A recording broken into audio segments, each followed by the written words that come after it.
Nandito kami sa tabing dagat. Ito yung river. Galing doon ang tubig. Tapos yun yung kabila, yung dagat. So, iihaw kami ng... Ano yun? Iihaw nga na.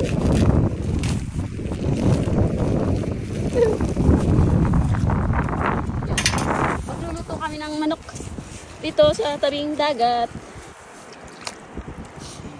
Yung linaw ng ilog.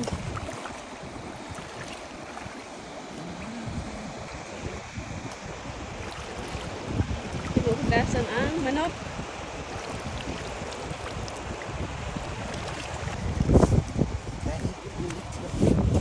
Yan. Ang aming lulutuin ha. Cilantro? Cilantro.